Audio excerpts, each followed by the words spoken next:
Dear subscribers, welcome to the complete exam. आज के इस वीडियो में डिस्कस करेंगे प्रोडक्शन इंजीनियरिंग का जो एक टॉपिक है, कौन सा, मेटल कास्टिंग। उससे रिलेटेड आपके एग्जाम के पॉइंट ऑफ व्यू से जितने भी इंपॉर्टेंट क्वेश्चन बन सकते हैं वो सारे क्वेश्चन यहाँ पे डिस्कस करेंगे। बेसिकली जो प्रीवियस ईयर के बेस पे मैं यहाँ पे जितने भी क्वेश्चन है मैंने यहाँ पे सिलेक्ट किए, जो प्रीवियस ईयर के जो एग्जाम है वहाँ पे पूछे गए। तो आप अगर आप हमारे इस चैनल पर फर्स्ट टाइम विजिट कर रहे हैं तो हमारे इस चैनल को सब्सक्राइब कीजिए और पास वाले बेल आइकन को भी प्रेस कर दीजिए ताकि आने वाली हमारी हर वीडियो की नोटिफिकेशन आप तक ऑन टाइम पहुंच जाए। और मैंने इस वीडियो की पीडीएफ फाइल इस वीडियो के डिस्क्रिप्शन बॉक्स में दी है, तो वहाँ पे जाके आप पीडीएफ फाइल भी डाउनलोड कर लीजिए, नहीं तो आप हमारा टेलीग्राम ग्रुप भी ज्वाइन कर लीजिए, वहाँ पे आपको सारी पीडीएफ एक साथ मिल जाएंगी। तो चलिए स्टार्ट करते हैं, देखते हैं आज का हमारा फर्स्ट क्वेश्चन क्या बना है। तो आज का हमारा फर्स्ट क्वेश्चन है the purpose of chaplets. Chaplets का मेन पर्पस क्या होता है, किस लिए अपन चैपलेट्स का यूज करते हैं। तो किस लिए यूज करते हैं, टू सपोर्ट द कोर, यानी इसका जो सी ऑप्शन है वो करेक्ट हो जाएगा। जो चैपलेट्स है, चैपलेट्स का यूज किस लिए किया जाता है, जो कोर होते हैं कोर को सपोर्ट करने के लिए। अब आपके मन में क्वेश्चन आता होगा कि कोर क्या होता है और चैपलेट उसको किस तरह सपोर्ट करता है। तो ये देखिए अपन इसको डायग्राम थ्रू समझते हैं। ये देखिए यहाँ पे डायग्राम है, ये क्या हो गया, ये अपना कोर हो गया। और कोर को सपोर्ट किस तरह किया जाता है, ये देखिए ये क्या है, चैपलेट्स है। तो ये इस तरह जो चैपलेट्स जो होता है वो कोर को सपोर्ट करने के लिए अपन यूज में लाते हैं। क्लियर, चलते हैं नेक्स्ट क्वेश्चन पे। नेक्स्ट क्वेश्चन है the chief advantages of die casting is. जो डाई कास्टिंग उसका मेन एडवांटेजेस क्या है, तो क्या है, हाई प्रोडक्शन रेट और possible. The high production rate और possible is the main chief advantages of die casting. अब यहाँ पे एक टर्म है डाई कास्टिंग, तो इसका किस लिए यूज़ किया जाता है, कहाँ पे अपन इसको यूज़ करते हैं। जो थिन वॉल है, एकदम पतले ऑब्जेक्ट अगर अपने को प्रोड्यूस करना होता है तो वहाँ पे अपन डाई कास्टिंग का यूज़ करते हैं। क्लियर, चलते हैं नेक्स्ट क्वेश्चन पे। तो नेक्स्ट क्वेश्चन है uniform sand hardness is obtain throughout the mould by which of the following moulding machine. तो इसका करेक्ट आंसर क्या हो जाएगा, सैंड स्लिंजर। क्या हो जाएगा, सैंड स्लिंजर। जो ऑप्शन है सी, ये इसका करेक्ट हो जाएगा। Uniform sand hardness is obtain throughout the mould by which of the following moulding machine, sand slinger. और यहाँ पे और एक टर्म है स्क्वीजिंग। तो स्क्वीजिंग क्या होता है नेक्स्ट क्वेश्चन में अपन डिस्कस करेंगे। क्लियर, चलते हैं नेक्स्ट क्वेश्चन पे। नेक्स्ट क्वेश्चन है the main advantage of shell moulding is that. Shell moulding हो गया और डाई कास्टिंग हो गया, इन दोनों का जो एडवांटेज है वो एक ही है, कौन सा, high production rate as possible. जो प्रोडक्शन रेट है, ज़्यादा से ज़्यादा अपन प्रोडक्शन करना, ये सेल मोल्डिंग और डाई कास्टिंग इन दोनों का ये मेन एडवांटेजेस है। क्लियर, चलते हैं नेक्स्ट क्वेश्चन पे। नेक्स्ट क्वेश्चन है in sand moulding the bottommost part of the flask is called. जो सैंड मोल्डिंग है वहाँ पे जो बॉटम मोस्ट पार्ट होता है उसको क्या कहा जाता है, तो उसे कहा जाता है ड्रैग। क्या कहा जाता है, ड्रैग।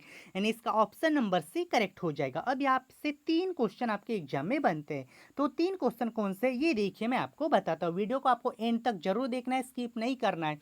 सभी क्वेश्चन यहाँ पे सिलेक्टेड लिए गए जो एग्जाम में पूछे गए, खासकर एसएससी जेई के लिए ये वीडियो बनाई गई है। अब यहाँ से तीन क्वेश्चन बनते हैं, कौन से, ये देखिए। जो सबसे टॉप मोस्ट पार्ट होता है वो कौन सा होता है, कोप होता है। जो मिडल पार्ट होता है उसको क्या कहा जाता है, चिक। और क्वेश्चन अपना क्या था, बॉटम का पार्ट कौन सा होता है, ड्रैग। तो आपको याद रखना है, कंफ्यूज नहीं होना है। सबसे ऊपर का पार्ट को क्या कहा जाता है, कोप। सेकेंड पार्ट जो मिडल में होता है उसको चिक, और जो बॉटम मोस्ट पार्ट होता है उसको ड्रैग कहा जाता है। क्लियर, चलते हैं नेक्स्ट क्वेश्चन पे। नेक्स्ट क्वेश्चन है in order to ram sand softer on the pattern face and harder at the back of the mould which of the following type of moulding machine is use.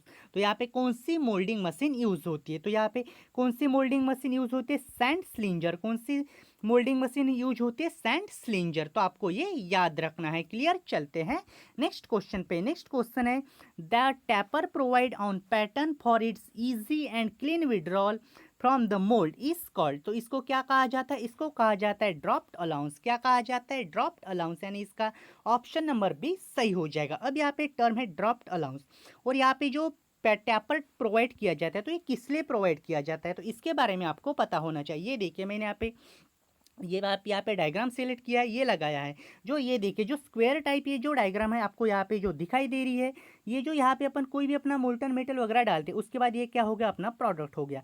अगर ये square form में है, square form में अगर अपन यहाँ से इसको निकालेंगे तो क्या हो जाएगा, ये देखिए यहाँ से ब्रेकेज वगैरह भी हो सकता है, ये देखिए आपको दिख रहा है। तो ये क्या होता है, स्क्वायर फॉर्म में ऐसा होता है, अपन जब प्रोडक्ट निकालेंगे तो यहाँ से कॉर्नर वगैरह भी टूटने की संभावना ज़्यादा से ज़्यादा होती है। तो अपन क्या करते हैं, उसको टैपर फॉर्म में बनाते हैं, ये देखिए टैपर के फॉर्म में बनाते हैं ताकि वो ईजी वे में अपन वहाँ से उसको रिमूव कर सके। तो आपको ये याद रखना है। कभी कभी एग्जाम में ये भी क्वेश्चन पूछ लेता है, जो टैपर होता है वो कितने डिग्री होता है, हाफ डिग्री से लेके 2 डिग्री तक का उसको टैपर्ड किया जाता है। तो आपको ये याद रखना है, कहाँ पे, ड्रॉप्ड अलाउंस। क्लियर, चलते हैं नेक्स्ट क्वेश्चन पे। नेक्स्ट क्वेश्चन है, which of the following is not a casting process. ये जो 4 प्रोसेस यहाँ पे दी है, इनमें से कौन सी ऐसी प्रोसेस है जो कास्टिंग प्रोसेस नहीं है। तो इसका करेक्ट आंसर हो जाएगा एक्सट्रूजन, ऑप्शन नंबर बी। जो एक्सट्रूजन प्रोसेस है वो एक कास्टिंग प्रोसेस नहीं है। जो कार्टियस प्रोसेस है ये भी कास्टिंग प्रोसेस है, सेमी सेंट्रीफ्यूगल मेथड ये भी कास्टिंग प्रोसेस है, और स्लस प्रोसेस ये भी कास्टिंग है। लेकिन एक्सट्रूजन जो प्रोसेस है वो कास्टिंग प्रोसेस नहीं है। अब एक्सट्रूजन होता क्या है ये आपको पता होना चाहिए। तो ये देखिए डायग्राम के माध्यम से अपन समझते हैं। यहाँ पे क्या किया जाता है, ये जो बिलेट है, कोई भी जो मेटल का पार्ट वगैरह है यहाँ पे लगाया जाता है। उसके बाद ये डिजायर शेप के लिए यहाँ पे एक होल होता है। यहाँ पे क्या करते हैं, कोई भी बिलेट वगैरह हो गया, कोई भी बड़ा सा रॉड वगैरह अपन लगाते हैं। उसके बाद रैम थ्रू इस पे क्या करते हैं, अपन फोर्स अप्लाई करते हैं। जैसे ही फोर्स अप्लाई करेंगे तो अपने को D Z product, extruded product अपने को बाहर मिलता है। ये जो डाई होती है उसको प्रेस करके ऐसा रखती है। तो यही होता है, कौन सी प्रोसेस हो गई है अपनी, ये प्रोसेस हो गई अपनी एक्सट्रूजन। तो आपको ये याद रखना है, मैंने बहुत ही अच्छे में आपको समझाया कि एक्सट्रूजन प्रोसेस क्या होती है। क्लियर। तो एक्सट्रूजन कास्टिंग प्रोसेस नहीं है। कास्टिंग यानी मेनली क्या होता है, कोई भी मेटल है उसको उसके एबव रिक्रिस्टलाइजेशन टेम्परेचर तक उसको मेल्ट किया जाता है, फिर उसको एक पैटर्न में डाला जाता है, फिर उसको वहाँ से एक डिजायर प्रोडक्ट के तौर पर निकाला जाता है। लेकिन यहाँ पे कुछ डाले जा रहे हैं क्या, नहीं, यहाँ पे सिर्फ बिलेट डाली जा रही है, यहाँ पे कुछ पिघला के वगैरह डाला जा रहा है क्या, नहीं डाला जा रहा। तो आपको ये याद रखना है। क्लियर, चलते हैं नेक्स्ट क्वेश्चन पे। तो आज का हमारा नेक्स्ट क्वेश्चन है, surface to be machine are marked on the pattern by following colour. यानी किस कलर के थ्रू, अगर जो देखें कोई भी अपन मशीनिंग करते हैं, किसी सरफेस पे अपन ने मशीनिंग कर ली तो उसको कौन से कलर के थ्रू अपन मार्क करते हैं। तो ये अपने को पूछ रहा है। तो येलो कलर थ्रू अपन उसको मार्क करते हैं। आपको 2 कलर याद रखने, कौन से, येलो और ब्लैक। ब्लैक कलर किस लिए मार्क किया जाता है, अनमशीन सरफेस के लिए, जिस पे अभी तक अपन ने मशीन नहीं की तो उसको ब्लैक कलर थ्रू मार्किंग किया जाता है। और जो मशीन है, जो मशीन हो चुकी है कोई भी सरफेस पे जिस पे अपन ने प्रोसेस की, तो उसको येलो कलर के थ्रू अपन मार्किंग करते हैं। तो आपको ये याद रखना है। क्लियर, चलते हैं नेक्स्ट क्वेश्चन पे। तो नेक्स्ट क्वेश्चन है, in order to facilitate the withdrawal of pattern. इसके पहले मैंने आपको बताया था टैपर प्रोवाइड करते हैं, तो draft is provide on pattern. आप ड्राफ्ट बोलिए या पैटर्न बोलिए, एक ही मीनिंग निकलता है इसको। क्लियर।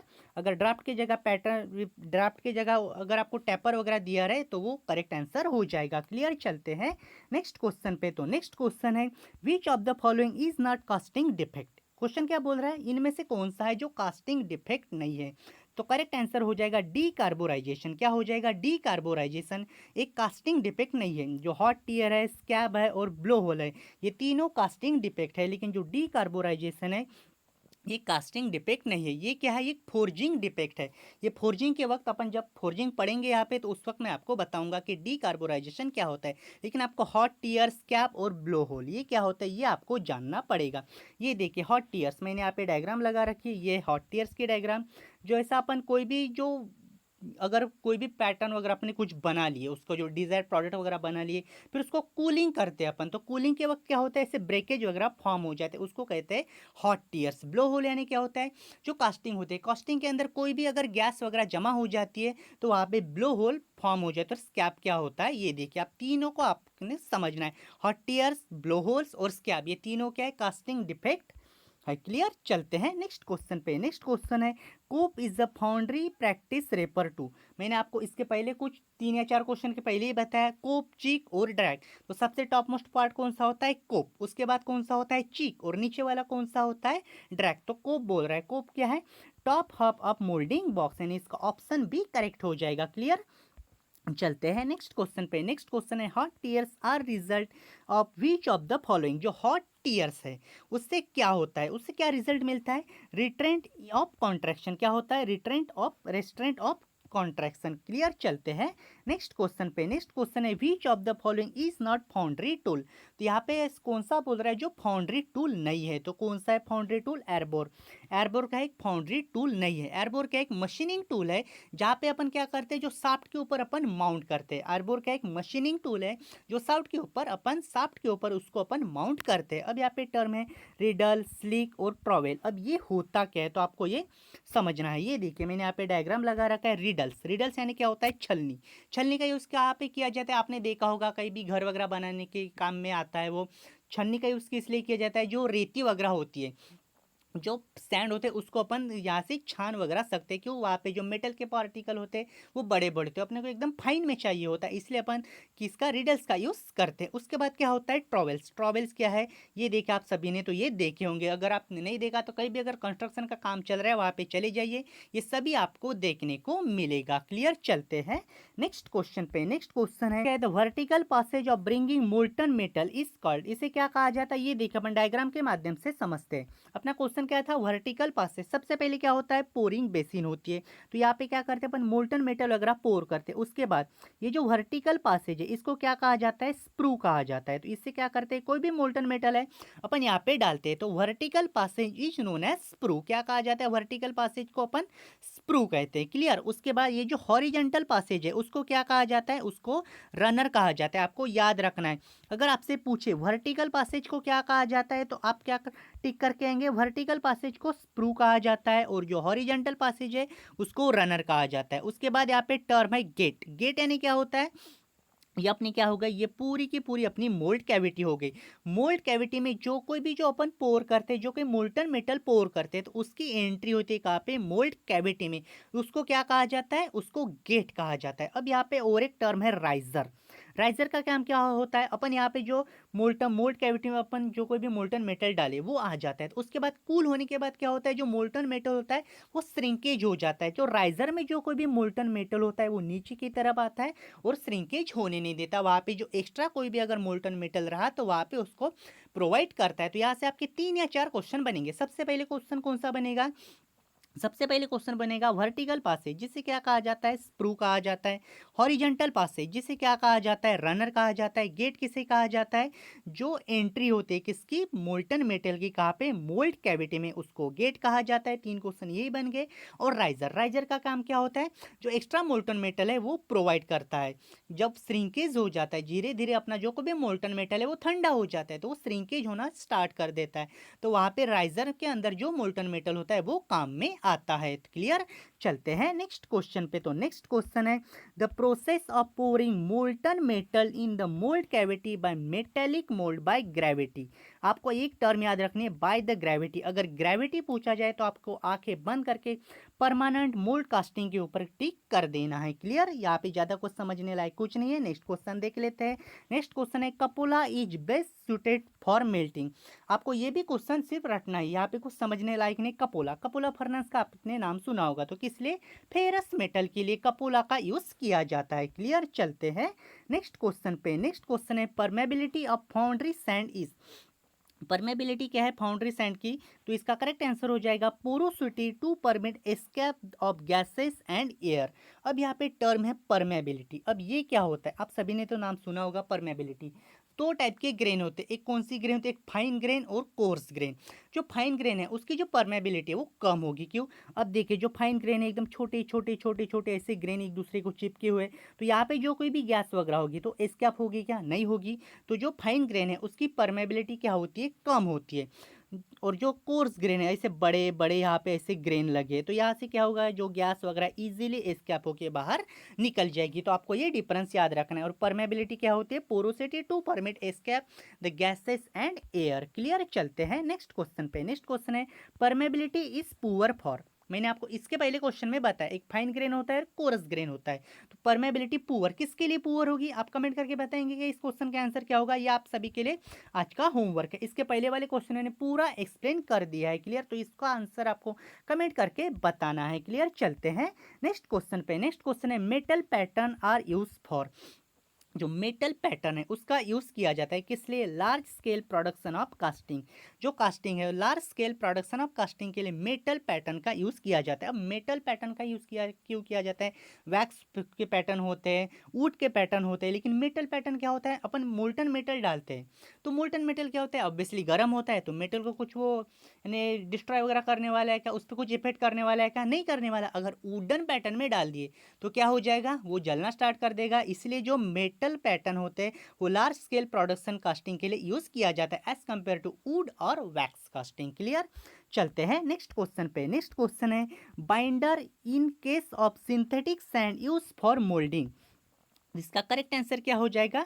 Bentonite and water. जो बेंटोनाइट है और जो वाटर है इसका अपन जो binder in case of synthetic sand, तो जो सैंड है उसको बाइंड करने के लिए अपन बेंटोनाइट और वाटर का यूज किया जाता है, उसका यूज करते हैं। क्लियर?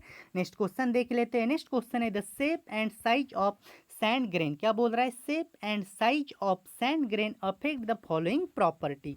तो इसका करेक्ट आंसर क्या हो जाएगा? इसका जो करेक्ट आंसर है वो हो जाएगा पोरोसिटी। क्या हो जाएगा? इसका करेक्ट आंसर हो जाएगा porosity. The shape and size of the grain affect the property porosity. Clear? चलते हैं नेक्स्ट क्वेश्चन पे। नेक्स्ट क्वेश्चन है cereals are added to the moulding sand to improve the following. दो जो क्रियल्स है अपन उसको एडिंग किया जाता है कहाँ पे?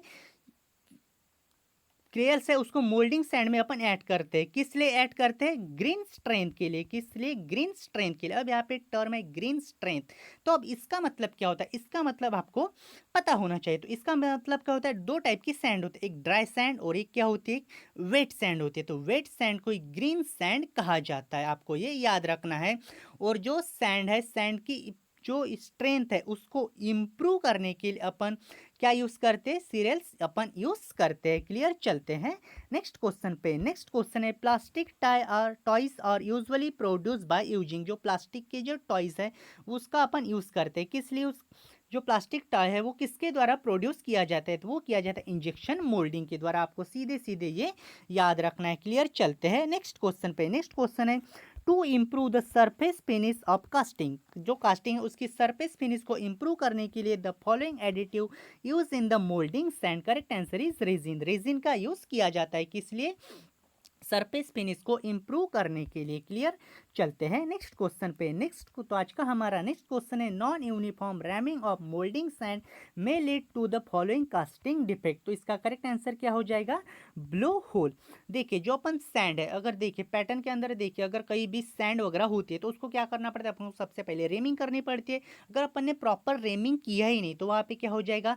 ब्लो होल्स तैयार हो जाएंगे। वहाँ पे जो कास्टिंग है उसके अंदर गैसेस वगैरह एस्केप नहीं होंगे, वहाँ पे जमे रहेंगे। उसके बाद क्या हो जाएगा? ब्लो होल्स वहाँ पे हो जाएंगे। क्लियर? नेक्स्ट क्वेश्चन देख लेते हैं। तो नेक्स्ट क्वेश्चन है an important factor to be taken into account while designing a core print. Correct answer is molding sand characteristic. क्या हो जाएगा इसका? molding sand characteristic। और जो कोर प्रिंट है, कोर प्रिंट का किस लिए यूज किया जाता है? जो कोर है उसको सपोर्ट करने के लिए कोर प्रिंट का यूज किया जाता है। क्लियर? चलते हैं नेक्स्ट क्वेश्चन पे। नेक्स्ट क्वेश्चन है a casting defect which result in general enlargement of casting is known as swell. General enlargement अगर देखिए स्वेलिंग के यानी क्या होता है? सूजना, सूज जाती है वो जो कास्टिंग है वो। अगर जनरल एनलार्जमेंट हो जाती है किसी कारणवश तो उसको क्या कहा जाएगा? तो उसको क्या कहा जाता है? स्वेल। क्लियर? यानी इसका ऑप्शन ए करेक्ट हो जाएगा। क्लियर? नेक्स्ट क्वेश्चन देख लेते हैं। नेक्स्ट क्वेश्चन है the process of removing unwanted material for. ऐसी प्रोसेस जहाँ से अनवांटेड मटेरियल अपन क्या करते हैं? रिमूव करते हैं, तो उसको क्या कहा जाता है? उसको कहा जाता है फेटलिंग। क्या कहा जाता है? फेटलिंग। देखिए अगर अपने को फॉर एग्जांपल कोई भी डिज़ायर प्रोडक्ट तैयार करने, फॉर एग्जांपल अपने को स्क्वायर शेप तैयार करना है तो सबसे पहले ऊपर क्या होता है? ऊपर राइजर लगा होता है। राइजर के बाद यहाँ पे क्या होता है? यहाँ पे देखिए स्प्रू वगैरह होता है। यहाँ पे जो पोरिंग बेसिन होती है, यहाँ से जो मोल्टन मेटल आता है, यहाँ पे जो वर्टिकल पासेज उसको स्प्रू कहा जाता है, हॉरिजॉन्टल पासेज को रनर, और यहाँ से गेट के थ्रू जो कोई भी जो अपना मोल्टन मेटल है यहाँ पे पूरा क्या हो जाएगा? एंटर करेगा, यहाँ पे फिलअप होगा। उसके बाद ये तो अपना प्रोडक्ट वैसा निकाल लेंगे। उसके बाद क्या होगा, जाहिर सी बात है यहाँ पे कोई ना कोई मोल्टन मेटल लगा रहेगा, यहाँ पे भी लगा रहेगा। तो उसके बाद क्या करते हैं, अपन इतना पार्ट यहाँ से रिमूव कर देंगे, इतना पार्ट यहाँ से भी रिमूव कर देंगे। तो उस प्रोसेस को क्या कहा जाता है, उस प्रोसेस को फेटलिंग प्रोसेस कहा जाता है। क्लियर। चलते हैं नेक्स्ट क्वेश्चन पे। नेक्स्ट और अपने इस वीडियो का लास्ट क्वेश्चन है, which of the following material are added to base sand to import bonding strength. तो इसका करेक्ट आंसर क्या हो जाएगा, इसका करेक्ट आंसर हो जाएगा बेंटोनाइट। क्या हो जाएगा, बेंटोनाइट इसका एक करेक्ट आंसर हो जाएगा। क्लियर। तो यही थी हमारी छोटी सी वीडियो, इसका ये पास फर्स्ट था। आप कमेंट करके बताइए कि आपको ये वीडियो कैसी लगी और नेक्स्ट वीडियो आप किस टॉपिक पे चाहते हैं, तो उसको कमेंट करके जरूर बताइए। और इस वीडियो को जितना हो सके ज़्यादा से ज़्यादा अपने दोस्तों के साथ इस वीडियो को शेयर जरूर कीजिए।